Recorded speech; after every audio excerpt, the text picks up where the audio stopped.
నేను doctor Sharada Sharanu, consultant obstetrician and gynaecologist, Kamineni hospitals, king Koti, retired professor from Osmania medical college. ప్రస్తుతం నేను గర్భిణీ స్త్రీలు తీసుకోవాల్సిన జాగ్రత్తల గురించి మాట్లాడతాను. గర్భిణీ స్త్రీలు గర్భిణీ సమయంలో అనగా ప్రెగ్నెన్సీ అంటే పీరియడ్స్ మిస్ అయిన దగ్గర నుంచి మరలా డెలివరీ అయ్యేదాకా తీసుకోనవలసిన జాగ్రత్తలు గురించి చెప్తాను. ఎందుకు వీళ్ళు యాంటీనేటల్ కేర్ అనగా ప్రెగ్నెంట్గా ఉన్నప్పుడు ప్రతి నెల 2 వారాలకి అలా వచ్చి చూపించుకోవాల్సిన అవసరం ఏమిటి? ఎందుకు అనంటే ప్రెగ్నెన్సీ సమయంలో కొన్ని కాంప్లికేషన్స్ రావచ్చు. కొందరు కాంప్లికేషన్స్ ఉండి కొన్ని జబ్బులతో ప్రెగ్నెన్సీలోతో కూడా రావచ్చు. ఇలా ఉండటం వలన వాళ్ళకి డెలివరీ టైంలో ఇబ్బందులు కావచ్చు, ప్రెగ్నెన్సీ టైంలో ఇబ్బందులు కావచ్చు. సో ఈ ఇబ్బందులను కనుక్కొని దానికి సరి అయిన ట్రీట్మెంట్ ఇవ్వడానికి యాంటీనేటల్ కేర్ ఉపయోగపడుతుంది. Government of India and WHO కూడా వీరికి మామూలుగా ప్రెగ్నెన్సీ అంటే పీరియడ్స్ మిస్ అయిన దగ్గర నుంచి నెలకు ఒకసారి చూపించుకోమని చెప్తారు. 28 వారాల వరకు, 28 నుంచి 36 వారాల వరకు 2 వారాలకు ఒకసారి చూపించుకోమని చెప్తాము. తరువాత 36 వారాల నుంచి డెలివరీ వరకు వారానికి ఒకసారి చూపించుకోమని చెప్తాము.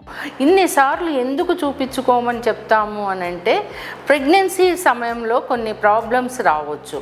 ఆ ప్రాబ్లమ్స్ని డయాగ్నోస్ చేసి ట్రీట్మెంట్ ఇస్తే దానివలన ప్రాబ్లమ్స్ తల్లికి బిడ్డకి ఇద్దరికి కూడా తగ్గటము, తర్వాత తల్లి శిశు మరణాలు కూడా తగ్గుతాయి.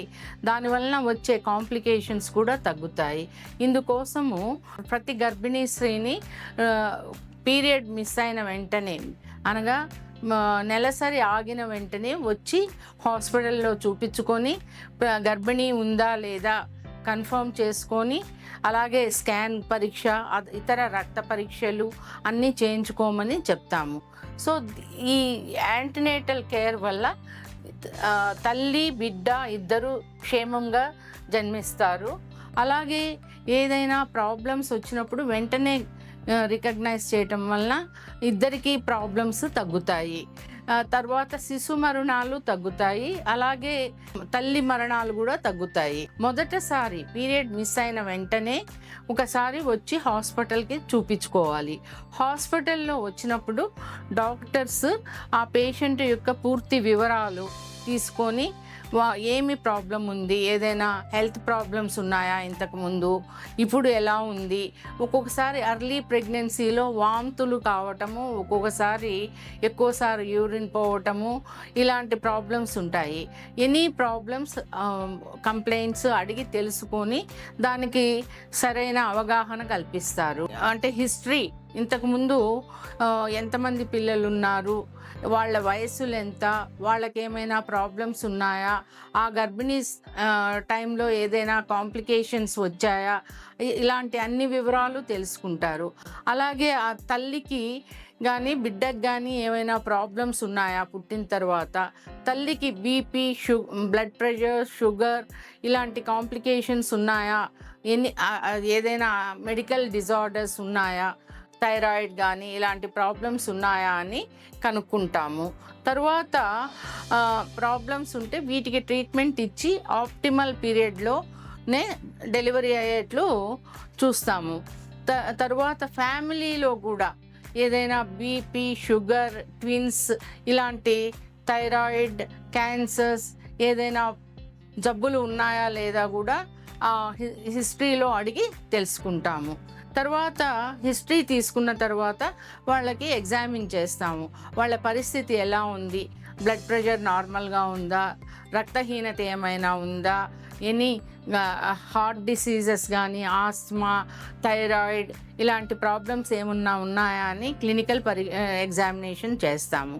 అలాగే గర్భిణీకి సంబంధించి ఎన్ని నెలల గర్భిణీ, ఎలా ఉంది ఆ గర్భిణీ, నార్మల్గా ఉందా లేదా అన్న పరీక్ష కూడా చేస్తాము. ఈ పరీక్షలు అన్నీ అయిన తర్వాత కొన్ని రక్త పరీక్షలు గర్భిణీ స్త్రీలకు చేయవలసినవి చేస్తాము. అనగా urine examination, haemoglobin, blood sugars, తర్వాత హెచ్ఐవి ఇన్ఫెక్షన్ గురించి, తర్వాత జాండిస్కి సంబంధించిన హెచ్బిఎస్ యాంటీజెన్ పరీక్ష, సిఫిలిస్కి సంబంధించిన పరీక్షలు, తర్వాత జీటీటీ, అల్ట్రాసౌండ్, ఇవన్నీ పరీక్షలు చేస్తాము. ఈ పరీక్షల్లో ఏదైనా అబ్నార్మాలిటీ వస్తే దానికి ట్రీట్మెంట్ ఇస్తే తల్లి బిడ్డ ఇద్దరు సురక్షితంగా ఉంటారు. మొదటి 3 నెలల్లో కామన్గా ఉండే ప్రాబ్లము వాంతులు ఎక్కువగా అవటము, నీరసంగా ఉండటం, రక్తంహీనత ఉండటము ఉంటుంది. ఇలాంటి ప్రాబ్లమ్స్ ఉంటే దానికి తగిన ట్రీట్మెంట్ ఇచ్చి ఆ ప్రాబ్లం నుంచి కోలుకునేట్లు చేస్తాము. అలాగే మొదటి నెలలో బ్లడ్ గ్రూప్, ఆర్హెచ్ టైపింగ్ అన్ని పరీక్షలు చేసిన తర్వాత బేస్ లైన్గా ఉంటాయి ఈ పరీక్షలన్నీ.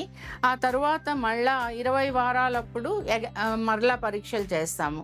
అప్పుడు షుగర్స్కి జీటీటీ టెస్ట్, తర్వాత టీఫా స్కాన్, అంటే ఏదైనా బేబీకి అనగా శిశువుకి లోపల ఏదైనా అబ్నార్మాలిటీస్ ఉన్నాయా, ఒక్కొక్కసారి తల పెద్దగా ఉండటము హైడ్రోకెఫలస్ అంటారు, తల అసలు ఏర్పడకపోవటము, అలాగే పొట్టలో పేగులు బయటకి రావటము, తర్వాత కిడ్నీస్ పెద్ద పెద్దవిగా ఉండి పాలిసిస్టిక్ కిడ్నీస్, ఇలాంటి కంజెనిటల్ మాల్ఫార్మేషన్స్ 20 వారాలప్పుడు గనక గుర్తిస్తే వాటికి ఆ బేబీ పుట్టినా కూడా బ్రతకలేదు కాబట్టి 20 వారాలప్పుడే మెడికల్ టర్మినేషన్ ఆఫ్ ప్రెగ్నెన్సీ అంటే అబార్షన్ చేయటము చేస్తాం. 3వ ట్రైమిస్టర్లో అంటే నెలలు 32 వీక్స్ 32 వారాల తరువాత కామన్గా వచ్చేది బీపీ రావచ్చు, బ్లడ్ ప్రెషర్ పెరగటం, దాన్నే ప్రీ ఎక్లాంప్సియా అంటారు. దీని అంటే ఊరు పరిభాషలో దీన్ని గుర్రపు వాతం అని కూడా అంటారు. ఇది కూడా ఉందా అన్నది చూస్తాము. తర్వాత షుగర్స్ పెరగడం, డయాబెటీస్ రావటము, తర్వాత రక్తహీనత కామన్గా ఉంటుంది, రక్తహీనత ఉండటము, తర్వాత ఒక్కొక్కసారి మాయ కిందకి ఉండటం వలన ప్లెసెంటా ప్రీవియా అని, దీనివల్ల బ్లీడింగ్ అవ్వటము, కొందరిలో మొదటనే మెంబ్రెయిన్స్ అనగా ఉమ్మనీరు పోవటము, ఇలాంటి ప్రాబ్లమ్స్ రావచ్చు. గర్భిణీ స్త్రీకి ముందుగానే ఎక్స్ప్లెయిన్ చేసి ఇలాంటి ప్రాబ్లమ్స్ ఏమైనా ఉంటే వెంటనే హాస్పిటల్కి వచ్చి డాక్టర్ని కన్సల్ట్ చేయమని చెప్తాము. అలాగే హై రిస్క్ ప్రెగ్నెన్సీస్ అనగా రిస్క్ ఎక్కువగా ఉన్న ప్రెగ్నెన్సీస్ను ముందు నుంచే హయ్యర్ సెంటర్స్లో అనగా సిజేరియన్ చేయడానికి, తర్వాత బిడ్డకి నెలలు నిండకుండా పుట్టిన బిడ్డకి అన్ని రకాల జాగ్రత్తలు తీసుకునే న్యూనేటల్ ఇంటెన్సివ్ కేర్ ఉన్న హాస్పిటల్స్లోనే డెలివరీ చేయమని చెప్తాము. నార్మల్ ప్రెగ్నెన్సీస్ అంటే ఏమీ కాంప్లికేషన్స్ లేకుండా ఉన్న వాళ్ళని ఊర్లో అయినా, ప్రైమరీ హెల్త్ సెంటర్స్లో అయినా, చిన్న నర్సింగ్ హోమ్స్లో అయినా ఎక్కడైనా డెలివరీ అవ్వచ్చు.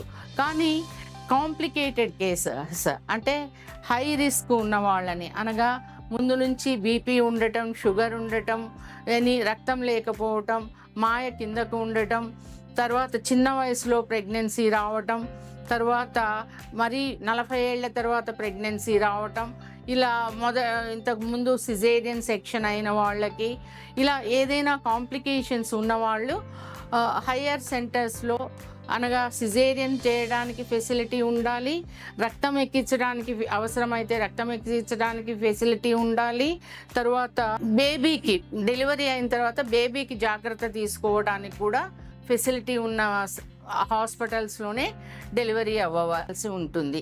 ఇవి అన్నీ ఈ ప్రాబ్లమ్స్ మొదటిసారి హాస్పిటల్కి వచ్చినప్పుడు డాక్టర్ పేషెంట్తో ఉన్న అటెండెంట్స్ సహాయకులతోటి మాట్లాడి ఇవన్నీ ఎక్స్ప్లెయిన్ చేసి వాళ్ళని ఎక్కడ డెలివరీ అవ్వాలి అన్నది ముందు నుంచి ప్లాన్ చేసుకోమని చెప్పటం జరుగుతుంది. ఇలా చేయటం వలన తల్లికి బిడ్డకి మంచిగా ఉంటుంది. తర్వాత వాళ్ళకి వచ్చే కాంప్లికేషన్స్ కూడా చాలా వరకు తగ్గుతాయి. గర్భిణీ స్త్రీలు ముందు నుంచి హాస్పిటల్కి వెళ్ళటం వలన ఉపయోగము, తల్లి బిడ్డ ఆరోగ్యంగా జన్మిస్తారు. అలాగే ప్రెగ్నెన్సీని ప్లాన్ చేసుకుంటున్నప్పుడు, గర్భిణీ కావాలి అని కోరుకుంటున్నప్పుడు దీన్నే ప్రీ ప్రెగ్నెన్సీ కౌన్సిలింగ్ అంటారు. కొందరికి ప్రెగ్నెంట్ కాకముందు కొన్ని రక్తహీనత ఉండొచ్చు, తర్వాత బ్లడ్ ప్రెషర్ ఉండొచ్చు, లేదంటే షుగర్స్ ఉండొచ్చు, లేదు అనగా ఎపిలెప్సీ అంటే కన్వల్షన్స్ ఫిట్స్ రావటం అలాంటి జబ్బులు ఉండొచ్చు, హార్ట్ డిసీజ్ గుండె జబ్బులు ఉండొచ్చు. ఇవన్నీ ఉన్నవాళ్ళు ప్రెగ్నెన్సీ కావాలి అనుకున్నప్పుడు ఈ డిసీజెస్ అన్నీ కంట్రోల్లో ఉండి నార్మల్గా ఉన్న టైంలో ప్రెగ్నెన్సీ రావటంతో తల్లికి బిడ్డకి ప్రాబ్లమ్స్ తగ్గుతాయి, కాంప్లికేషన్స్ తగ్గుతాయి. అలాగే ఇప్పుడు ప్రెగ్నెన్సీలో కొందరు యాంటీకోయాగులెంట్స్ వాడుతూ ఉంటారు. వార్ఫరిన్ అది వాడుతుంటే బేబీకి ఎఫెక్ట్ అయ్యే అవకాశం ఉంటుంది. వాళ్ళు కనుక ప్రెగ్నెన్సీ ప్లాన్ చేస్తుంటే వార్ఫరిన్ ట్యాబ్లెట్ ఆపేసి హెపారిన్ ఇంజెక్షన్స్ తీసుకోవాలి. అలాగే ప్రెగ్నెన్సీ వచ్చి 14 వారాలు అయిన తర్వాత మరలా వార్ఫరిన్ ట్యాబ్లెట్స్ వాడచ్చు. అంటే 14 వారాల వరకు బేబీ పూర్తిగా ఫామ్ అవుతుంది.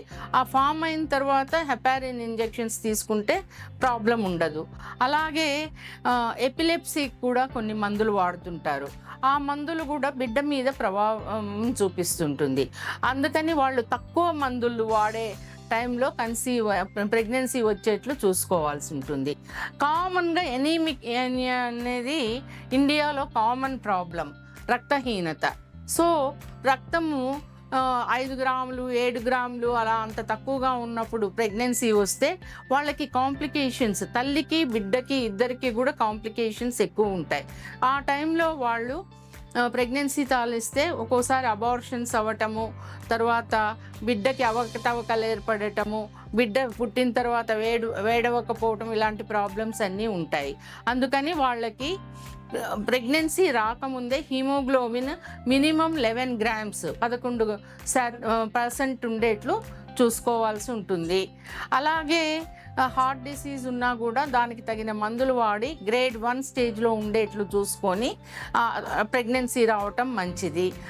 అలాగే ఫోలిక్ యాసిడ్ ట్యాబ్లెట్స్, ఈ ఫోలిక్ యాసిడ్ టాబ్లెట్స్ వాడటం వలన నర్వస్ సిస్టమ్కి సంబంధించిన కంజెంటల్ మాల్ఫార్మేషన్స్ అనగా ఎనెన్కెఫలీ, స్పైనా బైఫిడా, హైడ్రోకెఫలస్, ఓంఫలోసీల్ ఇలాంటి శిశువులో అవకతవకలు ఏర్పడకుండా ఉంటాయి, జన్మించడానికి అవకాశం. ప్రెగ్నెన్సీకి ముందు కూడా ప్లాన్ చేసుకున్న టైంలో 3 నెలల ముందు కన్సల్ట్ చేసి తల్లి ఆరోగ్యము సంపూర్ణకరంగా ఉంటేనే, సంతృప్తికరంగా ఉంటేనే ప్రెగ్నెన్సీ ప్లాన్ చేసుకోవాల్సి ఉంటుంది.